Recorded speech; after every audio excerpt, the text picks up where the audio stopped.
Roulement de tambour, voici notre 40e numéro des technos évidemment, avec dedans plein de bidules, parce que c'est un petit peu la fin de la saison, et qu'en fin de saison en général, on a plein de bidules à vous proposer.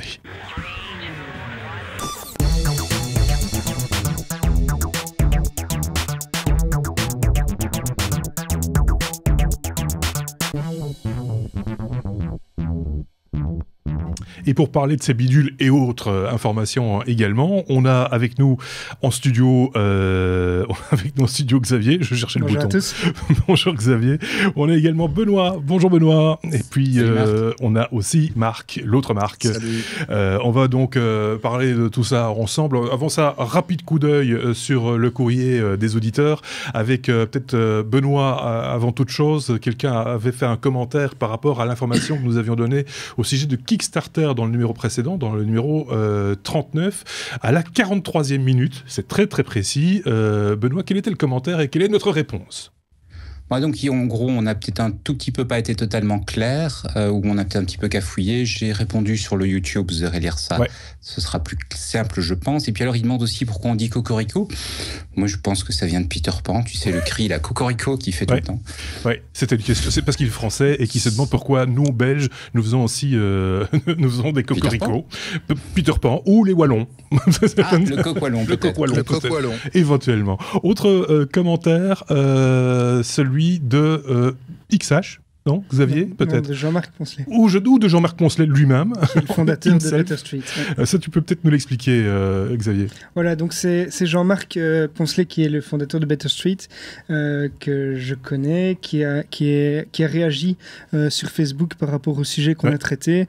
Il voulait juste préciser que si on envoie un événement, donc une alerte pour un problème à une commune, même si la commune n'est pas cliente de Better Street, ils vont quand même être notifiés parce que Better Street se charge d'envoyer un mail à la commune et donc l'événement n'est pas perdu, on n'est juste pas garanti. Voilà. On n'a juste pas la garantie que ça va être traité. Parfait. Si vous n'avez pas tout compris, si vous débarquez un petit peu, je vous renvoie au numéro 39. Tout est expliqué à cet endroit-là et vous comprendrez pourquoi à cette réponse. On peut rentrer dans le vif du sujet avec, comme à notre habitude, la lettre A comme...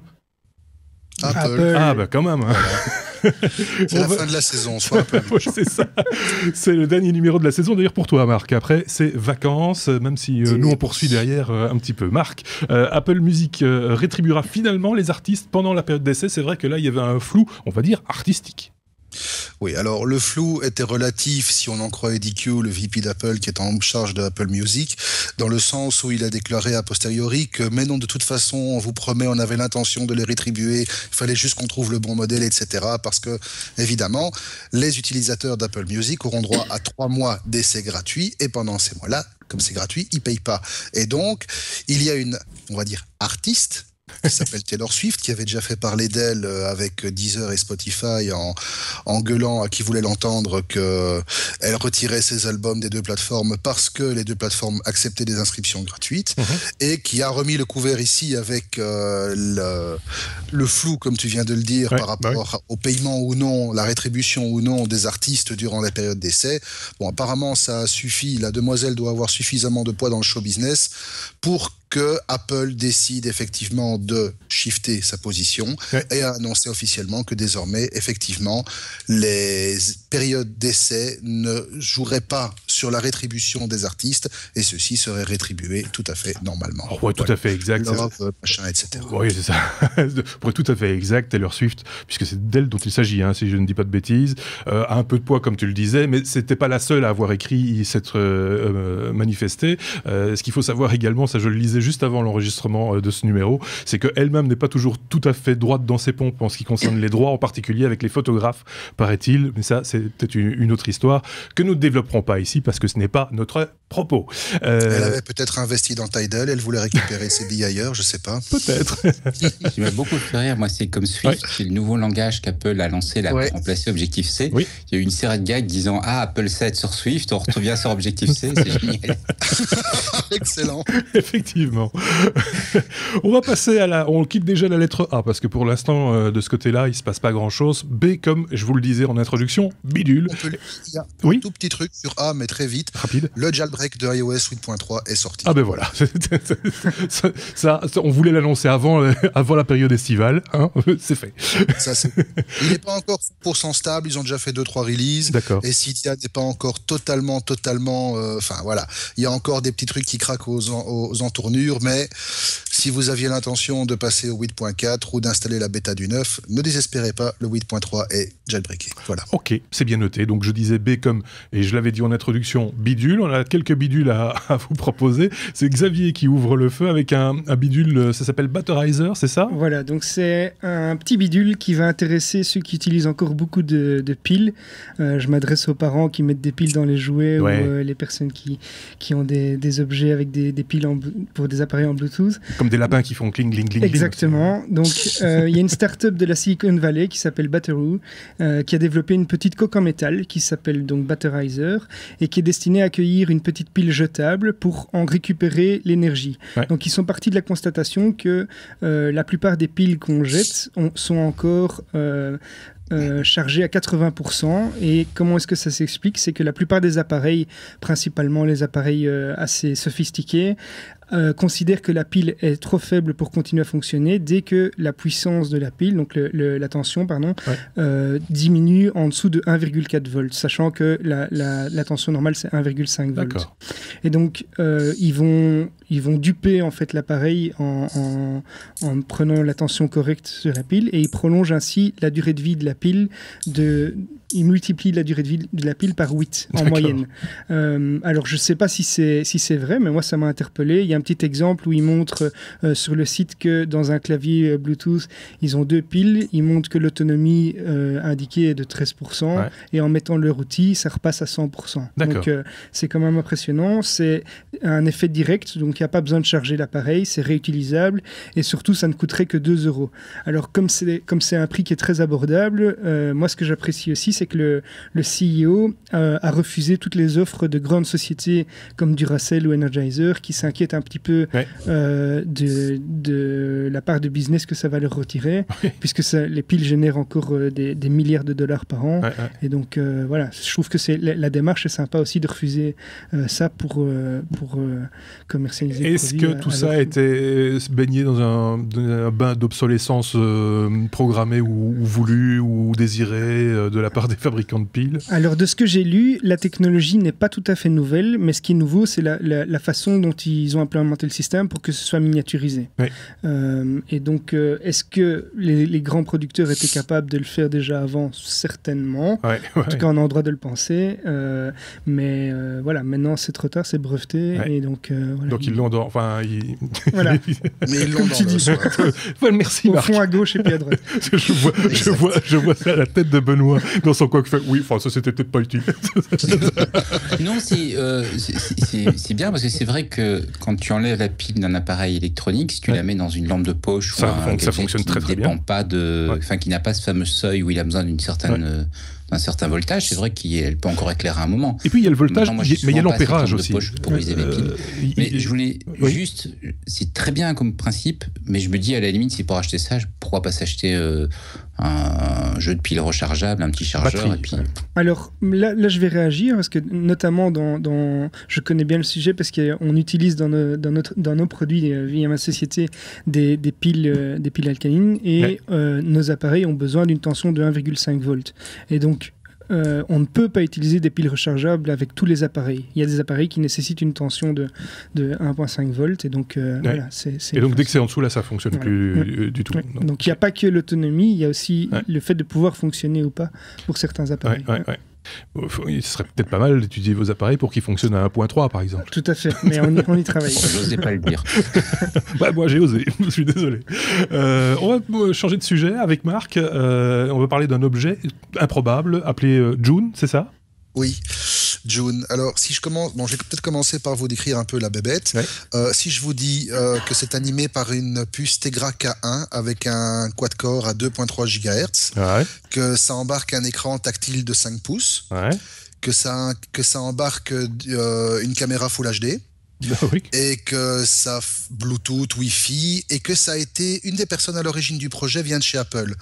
Je vous parle de... Bon, ça pourrait être un smartphone d'une nouvelle génération de caméras ou de smartphones ou... Non, c'est un four. C'est un four.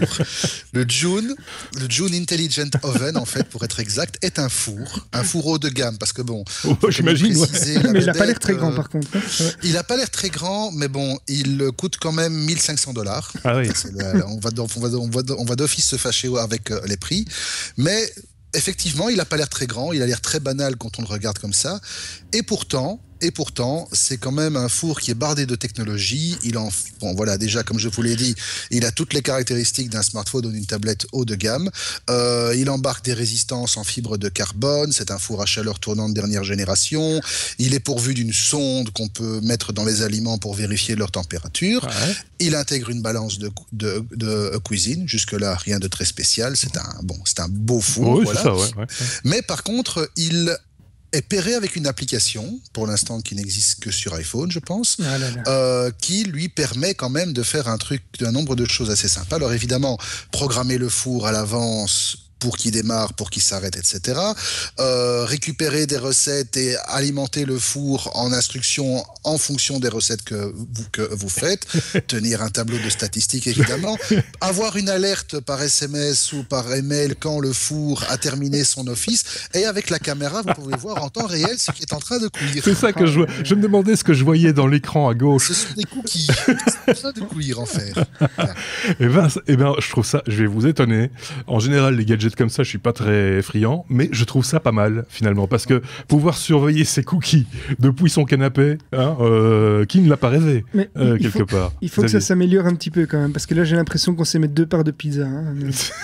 C'est ça. Il n'est pas très grand, effectivement, c'est un four. Mais non, il est quand même suffisamment grand pour mettre un rôti de 2,5 kg dedans. Ouais. Là, il y a une vidéo qui existe sur le site, on mettra le lien. Effectivement, on voit qu'on peut déjà rentrer un certain nombre de choses dedans. La photo peut être assez trompeuse. Et voilà, donc l'application qui est fournie avec intègre aussi une bibliothèque de recettes, assez limitée pour l'instant, mais vouée à s'enrichir. Alors, évidemment, il y aura un aspect communautaire, c'est-à-dire que l'application sera liée à un site où les gens pourront partager leurs recettes ou directement via l'application. Ouais. Et donc, c'est l'application qui va communiquer au four toutes les instructions nécessaires pour la température, le programme, le mode de cuisson, etc. D'accord. Alors, ce qui est assez sympa aussi, c'est que l'application est capable d'élaborer directement une liste de courses en fonction du nombre de convives et des plats qui sont prévus pour le repas. Donc voilà, pour l'instant, le truc est uniquement en précommande aux États-Unis. Il faut d'ailleurs débourser $100 ne fût-ce que pour le réserver. On pourra en disposer normalement à partir de juin 2016, toujours aux États-Unis dans un premier temps, et par la suite, voilà, les concepteurs prévoient d'inonder le monde entier de leur magnifique objet. Mais moi, effectivement, je trouve ça assez sympa. C'est sympa, mais en même temps, pour un repas pour 15 personnes, la première commande, ça va être des fours, en l'occurrence. Exactement. Parce que là, ça va quand même être un petit peu compliqué. Je ne sais pas ce qu'en pense Benoît, je le voyais dubitatif dans son coin. Non, c'est gadget, ça correspond, je pense, à une tendance. Si tu regardes, il y a des enfin, forcément, les produits de cuisine vont s'automatiser. Oui. Ah, mais il y a des choses qui sont... En termes de four, moi, je viens de m'acheter un four solaire et je trouve ça plus amusant. Tu rigoles parce qu'on avait, enfin, je l'avais échangé sur Twitter et tu avais un petit peu réagi dessus. Et je trouve ça plus innovant dans le sens où là, c'est vraiment... voilà, ça me paraît plus utile que ceci qui me semble un petit peu gadget. C'est un petit côté écologiste chez Benoît. On l'avait déjà vu avec le BioLite également, plus récemment, effectivement. Et puis ça veut dire que tu ne chauffes pas ta pièce qu'en été quand tu cuis ton pain. Mais voilà, exactement. Enfin, il y a plein de choses comme ça, et c'est vrai que sur le marché, enfin, on trouve maintenant des robots, par exemple, pour la pâtisserie. Moi, j'en ai vu des extraordinaires qui ont balance incorporée, etc., qui font tout à votre place, qui calculent tout à votre place. Ce qui est bien, c'est qu'en pâtisserie, en général, c'est de la chimie très précise, et donc ça fonctionne à tous les coups. Donc c'est assez génial pour ça, mais est-ce que c'est vraiment encore amusant? Ça, c'est un autre débat.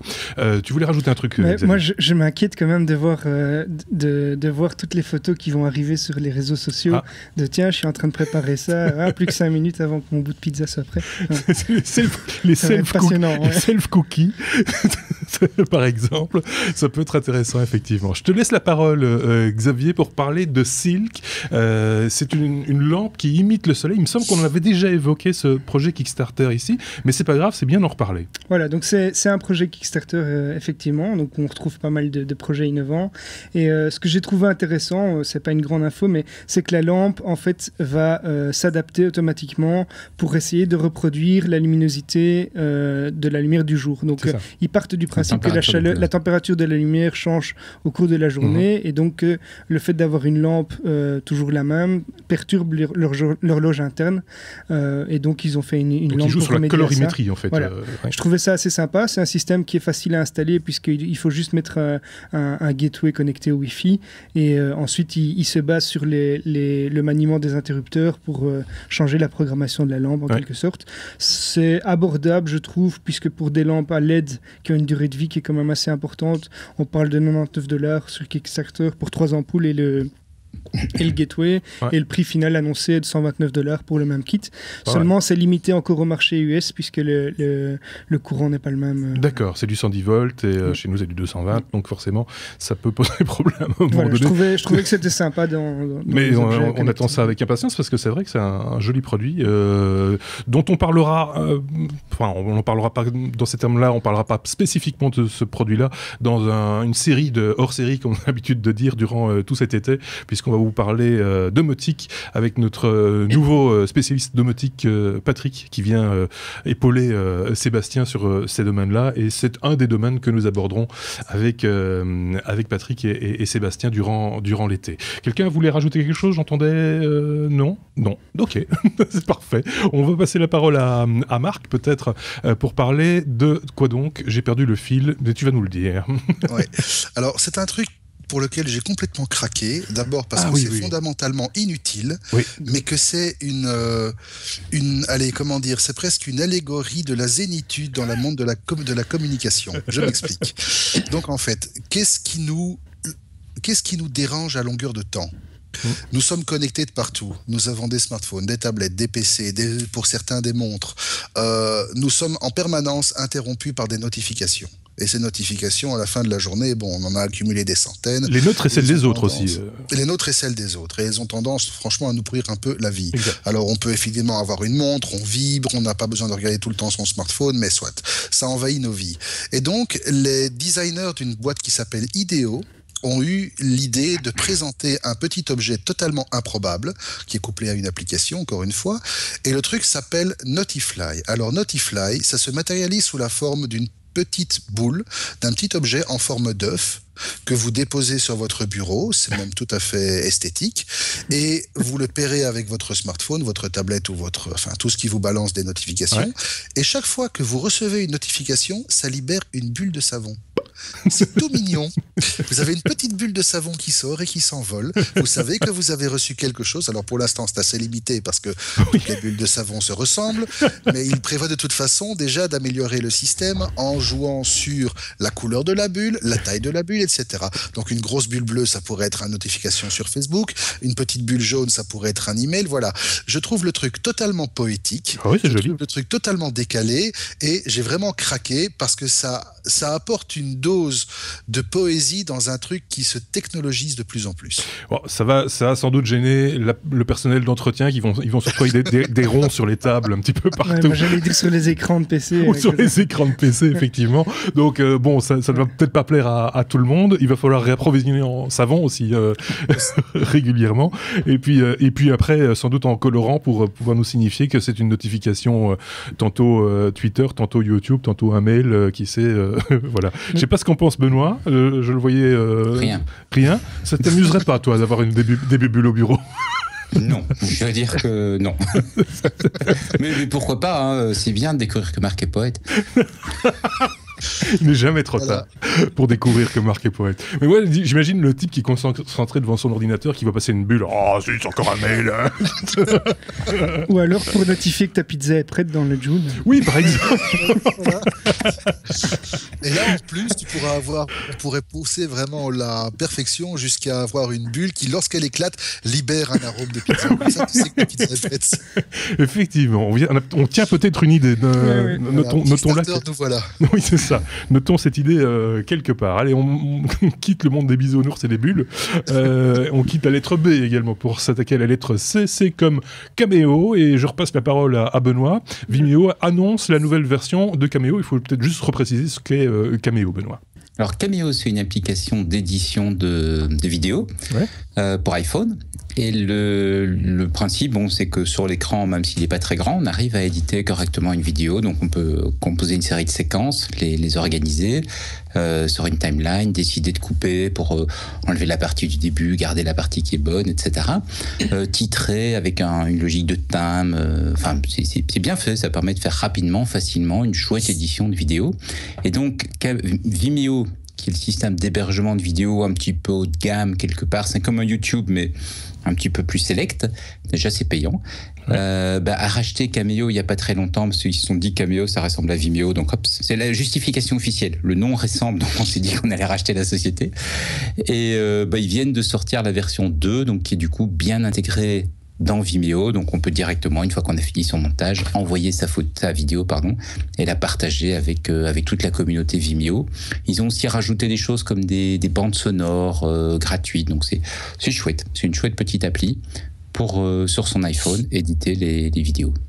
Voilà une bonne idée. Je voulais montrer, parce qu'il y a une petite vidéo, on la mettra en lien sur le blog, parce que je vous avoue, je suis un petit peu désemparé, parce que je ne retrouve pas mes éléments visuels, mais c'est pas très grave, on va continuer à se débrouiller avec nos informations concernant par exemple Google, puisqu'on en est déjà à la lettre G. Benoît, je te rends la parole pour parler de ce que voit un ordinateur quand il rêve. Ça aussi, il y a un côté poétique aussi. On reste dans la poétique, la poésie, pardon. On va faire un épisode spécial poésie. Alors en fait, ça a été publié sur un blog de techniciens de Google, et c'est une petite expérience amusante. Ils ont pas mal d'algorithmes maintenant de reconnaissance d'image chez Google, notamment dans Google Street, quand ils pouvoir flouter les visages.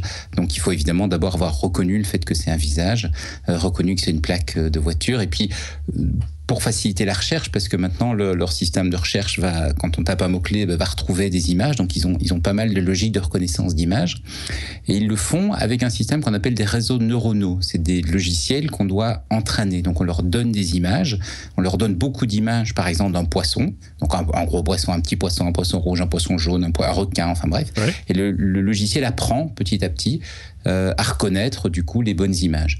Et pour pouvoir débugger ce logiciel-là, on doit être capable de lui faire afficher des images en cours de reconnaissance. Et alors ils ont eu l'idée de dire, tiens, si on lui met des images qui ne sont pas vraiment le sujet qu'il est censé reconnaître, et qu'on lui demande d'essayer de la reconnaître, qu'est-ce que ça donne? Et donc par exemple, on va mettre des nuages, le grand classique, on a tous regardé des nuages, et puis on se dit, tiens, celui-là on dirait un poisson, celui-là on dirait un kangourou, celui-là on dirait un château fort, etc. Et le logiciel fait exactement la même chose, il découvre dans le nuage, tiens, ici il y a un poisson, là il y a un kangourou, etc. Et puis ils ont fait comme ça avec d'autres images et d'autres types d'images, et ça donne des résultats en prenant différentes parties du logiciel de reconnaissance. Vous irez le lire pour ceux qui sont intéressés par l'aspect technique, vous irez lire le blog complet, mais ça donne des images qui sont effectivement créatives, un peu poétiques, donc c'est marrant de se dire, c'est pas vraiment un ordinateur qui rêve, mais c'est un peu la même idée, quoi. Il regarde une feuille, et puis il se dit, tiens, cette feuille, ça me fait penser à... Est-ce qu'on lui montrerait pas les fameux papillons qu'on nous donne, tu vois, quand on nous fait passer des tests psychologiques pour voir ce que lui voit dedans. Lui va voir. Un test de Est-ce que mon ordinateur est psychopathe? Le test de... j'oublie le nom, Marc. Rorschach. Voilà. Et donc ça pourrait être intéressant, et on pourrait avoir des surprises aussi. Par contre, je regarde les images, il y en a quand même certaines qui ressemblent à un trip sous acide, mais grave, quoi.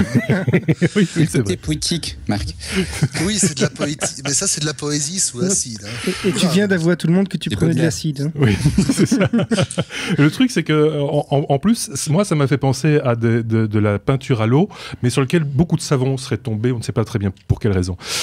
Ils disent que ça pourrait donner effectivement des idées ou des sujets intéressants pour des démarches plus créatives. Ouais. Donc, ne pas les utiliser, ces algorithmes, c'est le principe de l'art, si on détourne quelque chose. Bien sûr. Et donc, on pourrait les détourner pour effectivement les entraîner à faire des images intéressantes. Il y a d'ailleurs certains artistes qui détournent des moyens électroniques de génération d'images pour en faire des images qui, pour le coup, elles sont complètement abstraites. Et même là-dedans, on arrive à voir des fois des choses. On pourra en reparler à l'occasion, parce que je pense qu'il y a des choses à dire de ce côté-là aussi. On va quitter ce sujet très intéressant pour rendre la parole à Xavier. On reste à la lettre G comme Google toujours. Et pour continuer à parler photo, quelque part, Xavier. Donc c'est un petit peu la suite de... Voilà, donc c'est un petit clin d'œil à un ami, Frédéric, avec qui j'ai discuté il n'y a pas longtemps et qui m'a annoncé que Google Photos permettait de stocker un nombre illimité de photos. J'avais raté l'annonce et je maintenais que Google était limité à 15 gigas partagés entre tous les services, mais en fait j'ai simplement raté l'annonce qui a été faite dans Google I.O. Puisque Google a effectivement annoncé qu'ils ont mis à jour leur application Google Photos. Ça implique pas mal de modifications. Donc en gros, ils ont optimisé fortement le moteur de recherche. On va pouvoir faire des recherches sur des mots-clés qui sont automatiquement indexés, par exemple sur base de la date, du lieu, mais ils vont également automatiquement reconnaître les personnes. Ils vont taguer automatiquement vos amis. Donc ça, c'est l'aspect un petit peu plus touchy. On va pouvoir par exemple créer des GIFs animés et donc on a un stockage qui est illimité pour autant qu'on se limite à une taille de 16 mégas par photo et à des vidéos qui sont limitées à une résolution de 1080p. Ouais. Donc je trouve que c'est déjà vraiment une très belle offre pour une offre gratuite. Je crois que ça permet à tout le monde de stocker, d'avoir un backup de ces photos, parce que je connais plusieurs personnes qui ont déjà perdu leurs photos de famille et qui étaient un petit peu désespérées parce qu'ils n'avaient pas pris de backup. Et finalement, je crois qu'il n'y a que les professionnels qui souhaiteraient garder des formats d'images comme le RAW qui pourraient ne pas avoir satisfaction dans la quantité d'espace qu'ils vont retrouver là. Bon, on pourrait poser la question à notre monsieur photo, parce qu'on l'oublie des fois, mais Benoît, c'est ta grande spécialité, c'est la photo. Le format d'image stocké par Google, est-ce que c'est vraiment grave qu'elle soit, on va dire, un peu compressée ou 16 mégapixels, 16 mégas par photo, je trouve que c'est déjà quand même une belle taille. Voilà. Est-ce que c'est grave, Benoît? Alors, deux choses. Un, il me semble, mais ce serait à vérifier parce que moi je ne suis pas utilisateur du service, il me semble qu'on pouvait stocker des DNG, qui est un format RAW. Dans Google Photos. En tout cas, j'avais eu un ami qui m'avait fait la démo à un moment. Donc, il se peut qu'on puisse stocker des images RAW à vérifier. Et la deuxième chose, c'est qu'il faut voir ce qu'on en fait. Si c'est se dire je fais un backup et par ailleurs j'ai mes photos, en cas de catastrophe, il vaut mieux récupérer quelque chose que de rien récupérer. Hein. On est d'accord. Les photos de famille, etc. Je veux dire, si c'est pas de vocation à commercialiser la photo d'une manière ou d'une autre, si c'est pour la garder pour soi, normalement ça doit suffire. Mais même commercialiser des photos de mariage, un photographe de mariage qui garderait des photos comme ça. Alors ça poserait peut-être des problèmes de droit et il faudrait voir par rapport au respect de la vie privée.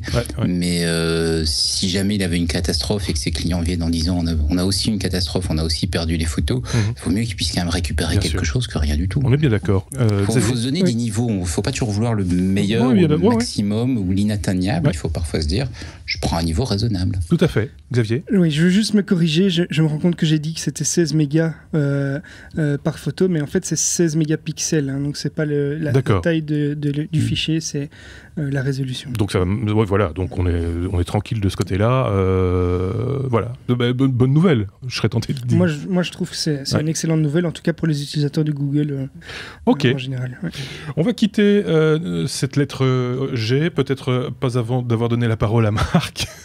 Oui, parce que moi j'ai quand même deux petites remarques. D'abord par rapport à ce que Benoît disait, non, ce système ne prend pas les RAW, que ce soit les RAW de base ou les DNG, donc non, il ne les prend pas, il se limite à du JPEG.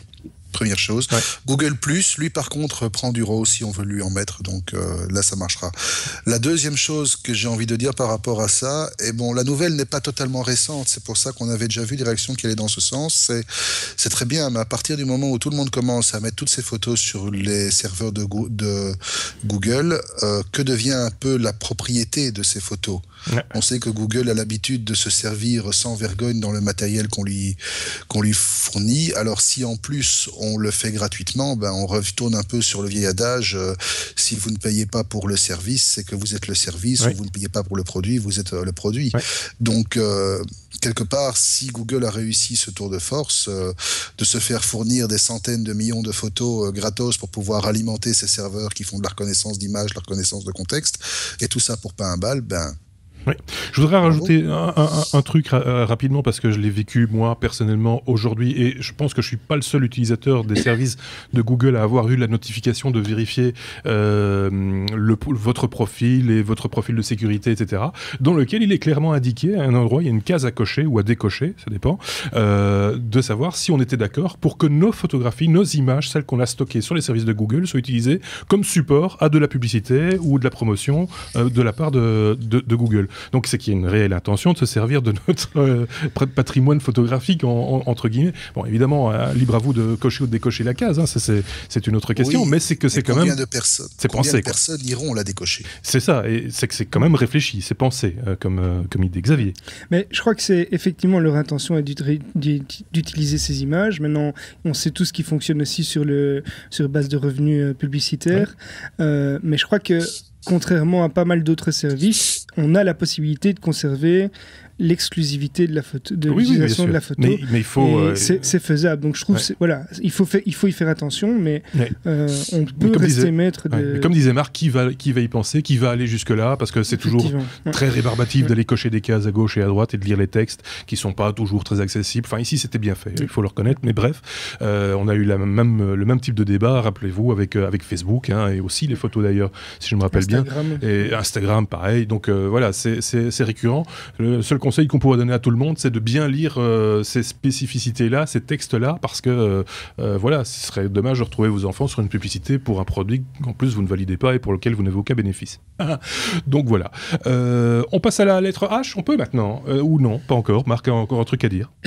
Ah, je ne t'entends pas, Marc. J'ai perdu ton son. Et maintenant, tu m'entends? Voilà.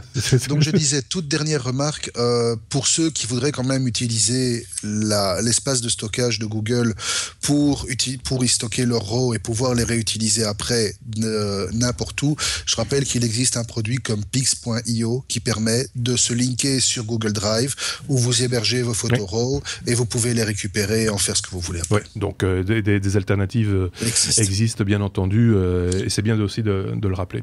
On peut passer à la lettre H ou pas? À la lettre H. On va parler d'un truc, on en rêve depuis plus de 20 ans maintenant, Marc, je pense. Le fameux Overboard. 2015, Marty McFly a débarqué et le Overboard est peut-être une réalité. Peut-être. Ce ne serait pas la première fois qu'on nous le balance, ça. Alors, on nous avait balancé début d'année une autre version qui était un peu, on va dire gentiment, what the fuck, dans le sens où oui, ça flottait, mais ça demandait d'avoir un revêtement spécial au sol pour justement assurer la sustentation. Ici, c'est alors quelqu'un qu'on n'attendait pas du tout dans le secteur, c'est Lexus, le constructeur automobile japonais, qui vient de mettre en ligne une vidéo qui présente un modèle de Overboard. Alors, pour être tout à fait franc, on ne sait pas si c'est du buzz, un hoax ou quoi, mais il y a plusieurs éléments qui font penser que Lexus aurait peut-être réussi à mettre en place la technique nécessaire à avoir un vrai overboard. C'est-à-dire que le truc en question est quand même bardé de technologie. Le truc flotte réellement, à moins évidemment, ça peut toujours être un trucage, mais ils annoncent avoir développé le système depuis plus de 18 mois. Il y a 2 équipes, une en Allemagne et une en Angleterre, qui ont participé. Le truc serait en train d'être actuellement testé real life par un skateur professionnel à Barcelone. Donc si vous allez en vacances en Espagne et que vous voyez un type sur un overboard, dites-le nous, ça nous fera plaisir. Et en fait, ça embarque des aimants supraconducteurs et de l'azote liquide. C'est pour ça que ça fume. Je me demandais pourquoi ce truc fumait, et c'est pour ça que ça fume. Je vois Benoît qui agite la main. Benoît. C'est parce que moi j'avais lu, j'ai vu aussi l'info et j'avais lu sur le papier qu'en fait le sol était quand même traité. Donc ils ont apparemment équipé une place complète du support aimanté, ce qui permet à l'overboard de flotter. En tout cas, c'est ce que j'avais lu. Maintenant, j'avoue que je n'ai pas suivi la news particulièrement. Et donc, par rapport à l'autre système qui avait été présenté en début d'année, où c'est un rail, c'est vrai que c'est plus flexible, parce que ça veut dire qu'on peut aller à gauche, à droite, etc. Mais on est quand même coincé sur la place. Je voyais Xavier qui acquiesçait. Moi, j'ai lu effectivement une info dans ce sens. Donc, en gros, ça fonctionnerait avec de l'azote liquide qui est couplé à des aimants. Et la surface, donc on risque pas de voir quelqu'un se balader en rue avec, puisque la surface est quand même traitée. Donc, il y a une plaque métallique qui est recouverte de béton. Pourquoi l'azote liquide? Pour des questions de supraconductivité, des choses du genre? Je pense. Je suis pas un expert dans la matière. Parce que l'azote liquide est nécessaire pour maintenir à des températures extrêmement basses les aimants supraconducteurs qui ne fonctionnent justement qu'à des températures extrêmement basses. Donc il y a plus, rappelons-le, au zéro absolu, il n'y a plus de résistance en fait. Hein. Voilà, exactement. Moins 273,16 degrés, toute résistance électrique disparaît. On a une conductivité totale. Bon, ici, évidemment, on n'atteint pas le zéro absolu, mais on s'imagine bien que ça doit être marrant de recharger son skate en azote liquide tous les 2 km, par exemple. Oui, c'est ça. Ça doit être ça, la fumée qu'on va dire. Oui, c'est ça. C'est un peu d'évaporation. Tout ça pour dire, encore une fois, de manière un peu poétique, que plus le temps passe, plus les gens continuent à essayer de réaliser les rêves qu'ils ont vus il y a 20 ans au cinéma. C'est bien de rêver. Faut rêver. Et les dates concordent avec les sorties, les fameux films. Hein. Ah oui, il y a une volonté de coller donc à cette actualité-là. Donc, ok, on verra bien. C'est peut-être juste un buzz. Hein. C'est peut-être juste un buzz. Mais bon, je crois que le hoverboard est quand même resté le gadget qui a fait rêver des milliers, des millions de personnes après avoir vu le film. Clairement, beaucoup plus que la veste et les chaussures. Et la voiture. Et la voiture. Effectivement. Allez, on attaque la lettre M déjà, avec M comme mini ou comme médical. On va commencer comme mini, Benoît. Ouais, M comme Mini, donc la marque de voiture. Donc on reste un peu dans le domaine de la, enfin comme Lexus quoi. Mini qui annonçait, alors c'est pas la partie qui nous intéresse, mais c'est dans le cadre de cette annonce qu'ils l'ont fait. Ils annonçaient leur nouveau modèle, la Clubman, c'est l'espèce de camionnette en mini. Le break quoi, oui. Ouais, l'espèce de le break ou la camionnette. Ouais. Enfin, c'est la grosse quoi. Ouais. Et alors, ce qui nous intéresse, nous, c'est qu'en parallèle de ça, Mini a un programme de partage de voitures qui s'appelle Drive Now. Et le principe n'est pas nouveau, c'est un peu comme les voitures Cambio. Donc, c'est ces voitures, tu sais, tu réserves la voiture, tu vas chercher ta voiture et puis tu roules. C'est de la location de voiture, mais complètement automatisé. Oui. C'est comme le partage de voitures. Le vélo et la location de voitures mis ensemble. Et alors, le truc, c'est qu'ils ont un programme, mais qui n'est pas encore disponible en Belgique parce que leur système s'appuie pas sur des lieux où on doit ramener la voiture. Elle reste dans la rue, elle est garée dans des emplacements de parking normaux. Et ça, aujourd'hui, pour nous, c'est pas permis. Mais ils ont ça en Angleterre, en Allemagne, dans quelques pays. Ils voudraient bien d'ailleurs venir sur la Belgique apparemment une fois que la législation aura un petit peu évolué. Et la partie qui nous intéresse, c'est qu'ils rentrent avec cette solution. En tout cas, ils annoncent qu'ils vont rentrer dans l'économie de partage. C'est-à-dire que tu auras des voitures, évidemment, qui auraient été installées par Mini, mais tu pourras également mettre ta voiture, si c'est une Mini, dans le système de partage. Donc, si elle ne roule pas, tu peux dire, voilà, moi, de telle heure à telle heure, on pourra venir chercher ma voiture.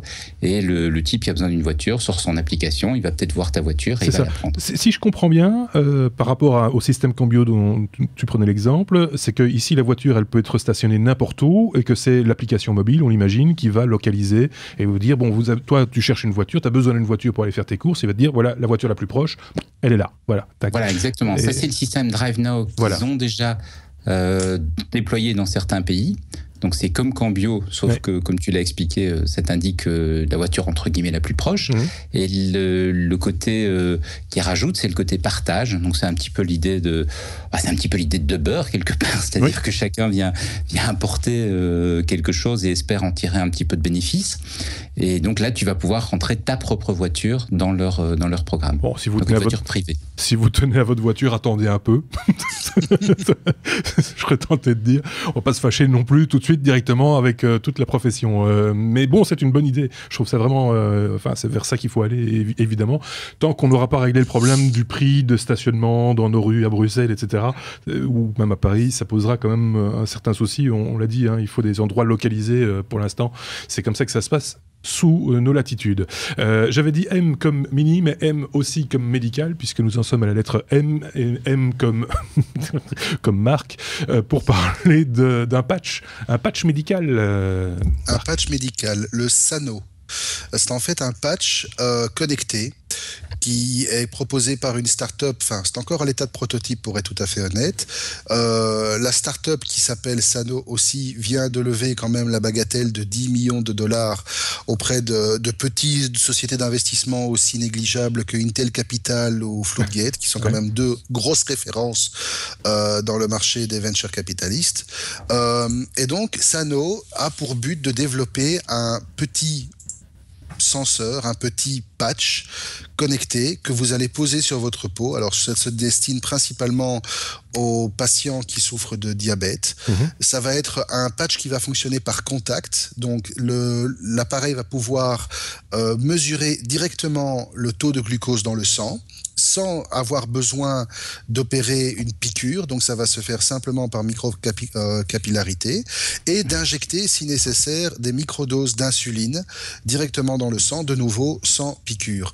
Le tout étant en permanence connecté avec une application, avec votre smartphone, qui lui va décider le moment opportun pour délivrer la dose ou pas. Alors, c'est un marché qui commence à devenir relativement important, parce qu'il y a un autre système qui existe similaire, qui est créé par une université chinoise et qui est sous la direction du professeur Zheng Gu, qui aussi a pour but de développer ce système de patch auto-alimenté pour les diabétiques. Par contre, là où Sano va plus loin, c'est que à terme, ils veulent absolument développer un système qui va permettre de mesurer une palette beaucoup plus large de constantes biologiques et de pouvoir alerter alors le médecin en cas de problème, en cas de manque, etc. Pour l'instant, ce qui est aussi intéressant à noter, c'est que la société Sano s'oriente vers une production de masse et surtout à une mise à disposition à des tarifs extrêmement bas, vu qu'on parle d'un prix au patch de $2, ce qui est quasi rien du tout pour un truc de ce niveau technologique. Et pour une durée de vie de combien? Pour une durée de vie d'une semaine. Une semaine, de $2 par semaine, quoi. En gros, pour, $2 par semaine pour avoir un système de monitoring collé sur soi. Évidemment, on imagine que la durée de vie du patch va augmenter avec le temps quand ils auront mieux maîtrisé la technologie. Voilà, je trouve ça quelque chose d'assez sympathique. On commence à avoir vraiment de plus en plus d'applications connectées et de cette nouvelle technologie dans tout ce qui touche à la santé. Là, c'est des nanotechnologies en l'occurrence. C'est des nanotechnologies parce qu'il faut pas oublier, il y avait des systèmes qui existaient déjà à l'époque, qui existent déjà aujourd'hui, qui se composent principalement de microcapteurs qui, eux, interagissent avec le corps, mais soit ils sont implantés dedans, ce sont des petits capteurs de la taille d'un demi-grain de riz qui surveillent votre glycémie et qui se contentent simplement de vous avertir quand il y a un problème. Ici, ça permettrait à un diabétique léger, on va dire, de passer en mode full autonome et de devoir oublier ces séances d'auto-injection quotidiennes, quoi. Bah, c'est une bonne nouvelle, effectivement, et on avait déjà évoqué ici tout ce que les nouvelles technologies et les nanotechnologies, entre autres, mais pas uniquement, même des choses beaucoup plus triviales comme nos smartphones, par exemple, pouvaient apporter comme bienfait, enfin en tout cas on ose l'imaginer, dans le traitement de certaines de ces maladies, effectivement. On est toujours à la lettre M, M comme Microsoft, c'est encore un peu de la santé qu'on va aborder là. M comme Microsoft, mais M aussi comme moustique. Tout à fait. Donc voilà, c'est une petite info que j'ai vu passer parce que je m'intéresse aux drones vu que je viens d'en monter un. Et j'ai découvert que Microsoft, les chercheurs de Microsoft vont se servir de drones pour essayer de capturer des moustiques. Donc, quel est l'intérêt de la solution? C'est de pouvoir simplifier et optimiser la surveillance des maladies et des épidémies, donc qui sont véhiculées par les moustiques, comme le dengue ou le chikungunya. Et donc, leur objectif, c'est de pouvoir couvrir des zones beaucoup plus larges que ce qu'ils peuvent couvrir maintenant, avec des moyens beaucoup plus simples, et d'aller là où les épidémies peuvent commencer, de les détecter avant même qu'elles arrivent. D'accord. Bah, voilà, c'est une bonne nouvelle. Quand on le dit comme ça, le postulat, chasser les moustiques avec des drones, c'est un petit côté comique. On se dit, ça y est, c'est à l'approche de l'été, on va encore nous sortir des couillonnettes avec les moustiques. Moi, je me rappelle d'une année, c'était une radio qui diffusait un son inaudible pour l'humain qui chassait les moustiques. C'est le genre de truc, c'est récurrent, toujours à l'approche de l'été, on nous sort des âneries comme ça. Là, en l'occurrence, c'est pas vraiment une ânerie, et donc c'est même pas une ânerie du tout, et donc ça valait le coup qu'on en parle. On achève tout doucement. Oui, tu voulais rajouter un truc? Non, mais je trouve que c'est important de rappeler que la technologie peut aussi servir à autre chose que chauffer sa pizza, mais oui. Elle est utile aussi dans le secteur de la santé. Je me trompe ou c'est un scud? Je ne sais pas. J'ai secrètement installé un distributeur de bulles de savon sur son secondaire. Et donc voilà, c'est important, je trouve, de montrer que la technologie peut aussi vraiment... C'est intéressant, c'est ce nouveau chroniqueur qui prend ses marques tout d'un coup. Allez, on termine tout doucement ce numéro 40 avec la lettre P, et on va revenir un peu plus technique avec de la programmation, puisqu'on parle de PHP. Une nouvelle version nous arrive, Benoît, c'est ça? Exactement, et on vient d'avoir un peu plus de clarté sur cette nouvelle version.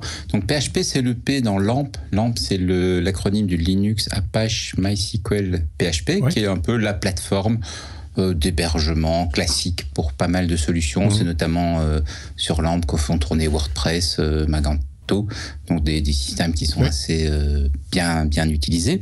Et la dernière version de PHP sera PHP 7. La première alpha de PHP 7 est sortie la semaine dernière, et on a une annonce ou une espèce de feuille de route qui nous dit qu'ils s'attendent à sortir pour novembre, fin d'année, la version définitive, la version 7 de PHP. On va pas rentrer dans trop de détails techniques, non, ça c'est pas le but, mais par contre, on peut se demander, et tout un chacun est en train de se demander, ce que peut apporter une nouvelle version par rapport à une version plus ancienne. Ici, entre la 6 et la 7, qu'est-ce que ça va changer? Alors, pas entre la 6 et la 7, entre la 5 et la 7. Entre la 5 et la 7, on a sauté la 6. Parce que le 6, ils l'ont sauté, ils ont voulu intégrer Unicode de façon assez poussée, et ils se sont rendus compte que c'est une voie sans issue, donc ils ont abandonné l'idée de la 6. Donc voilà. Et ils passent directement à la 7, il y a un petit support Unicode dedans, mais qui est beaucoup moins ambitieux que ce qu'ils imaginaient pour la 6. Et alors, en fait, la principale amélioration, je vais vraiment passer, ça c'est les gens que ça intéresse, iront le lire par eux-mêmes, mais je vais vraiment passer les aspects les plus techniques, les nouveaux opérateurs et des machins comme ça. Il y a un truc je pense, qui va nous concerner le plus, c'est la meilleure vitesse d'exécution. Donc, ils s'attendent à ce que le PHP 7 soit considérablement plus rapide. Tu te souviens, Marc, que Facebook, en fait, tourne en PHP? Oui. Mais qu'il y a 2 ans, 3 ans, Facebook a dit le problème, c'est que PHP est beaucoup, beaucoup trop lent. Et donc, ils avaient développé leur propre technologie qu'ils avaient fini par mettre en open source, mais qui a pas... qui est quand même resté un petit peu spécifique à Facebook, qui n'est pas très, à ma connaissance, déployé de façon si large que le PHP de base. Et là, en fait, avec PHP 7, ils annoncent des performances qui sont quasiment les mêmes. Donc, ça veut dire un WordPress, ça veut dire les différents logiciels. Quand même, comme un Drupal, par exemple. Tournent beaucoup plus. Un Drupal, on tournait beaucoup plus vite. Ah oui. Alors, ça ne veut pas dire qu'on va voir nos pages plus vite. Non. Parce qu'en fait, ce qui ralentit pour la plupart des pages, je ne dis pas qu'il n'y a pas des exceptions, et je suis certain que dans nos auditeurs, il y en a qui vont trouver une exception tout à fait justifiée, mais pour la plupart des pages, ce qui lance, ce n'est pas tellement le temps de traitement, c'est le temps de passage sur le réseau. Et lui, il ne va pas changer. Par contre, là où ça va avoir un gros impact, c'est sur l'hébergement, parce que si le serveur est plus rapide, ça veut dire que sur le même serveur, on peut avoir beaucoup plus de monde, puisqu'on peut traiter, on met moins de temps pour traiter chaque requête, et donc on peut traiter beaucoup plus de monde. Et donc ça veut dire que notre site peut devenir beaucoup plus populaire, on n'aura pas à payer plus cher. C'est un peu ça, l'idée, effectivement, c'est que, l'accessibilité, en fait, c'est de ça dont on parle, finalement, de ces différentes plateformes. C'est vrai que toutes ces plateformes, on parlait de Drupal, on parlait de WordPress, etc., sont devenues au fil du temps relativement lourdes, hein, ne serait-ce que par l'ajout de différents plugins qui sont pas toujours super bien ajustés, etc. Du coup, on perd un petit peu en efficacité sur ces différentes plateformes, et finalement c'est une bonne nouvelle. Bon, évidemment, ça prendra un petit peu de temps avant que les hébergeurs de sites, enfin de serveurs mutualisés, les hébergeurs de serveurs mutualisés vont mettre un petit peu de temps, on l'imagine, avant d'implémenter cette version. Il se passe quel délai en général Alors, ils s'attendent à une mise en œuvre plus rapide que pour les versions précédentes, parce que cette fois-ci, c'est dans l'intérêt des hébergeurs. Oui, c'est ça. Puisque ça veut dire qu'ils vont pouvoir mettre moins de serveurs pour traiter le même nombre de clients. Ou ils vont pouvoir traiter plus de clients que le même nombre de serveurs. Ils vont faire des économies de ressources. Ils vont faire des économies de ressources. Et ça a un autre impact aussi qu'il ne faut pas oublier. Ça veut dire qu'on consomme moins d'électricité. Oui. Ça veut dire qu'on gaspille moins d'énergie. Et donc, quelque part, on est aussi un petit peu plus écolo, un petit peu plus vert. Tu le disais tout à l'heure, Marc, c'est des sujets qui me tiennent à cœur. Effectivement.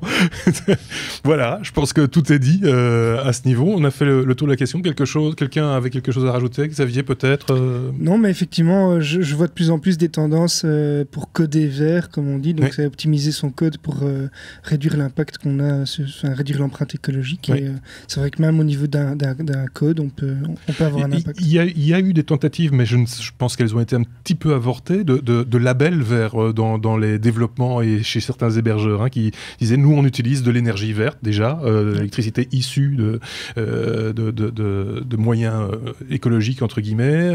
On a des serveurs verts. Voilà, c'est dans l'air du temps aussi. Je ne sais pas ce qu'en pense Marc dans son coin. Écoute, pas grand-chose. Merci Marc.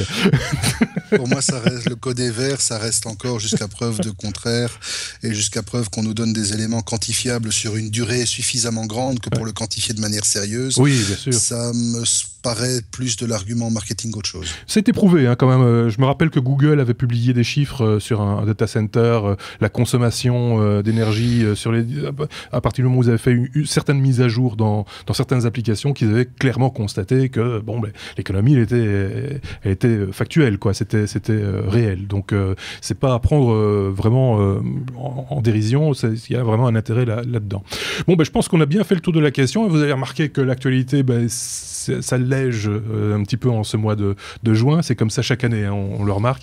De moins en moins de grandes annonces, entre guillemets, ce qui nous permet de nous consacrer à des bidules. En l'occurrence, c'est ce qu'on a fait cette semaine. C'est ce que nous ferons encore durant tout cet été avec des hors-séries. D'ailleurs, Benoît participera à l'un ou l'autre de ceux-là, Marc également. Ces deux-ci, par contre, vont prendre quelques vacances bien méritées jusqu'à ce qu'on se retrouve sans doute durant l'été pour faire le point sur l'actualité estivale. Xavier restera bien sûr avec nous durant encore le numéro 41 qui s'en vient, c'est la semaine prochaine. Ce sera le dernier numéro, entre guillemets dernier, de la saison.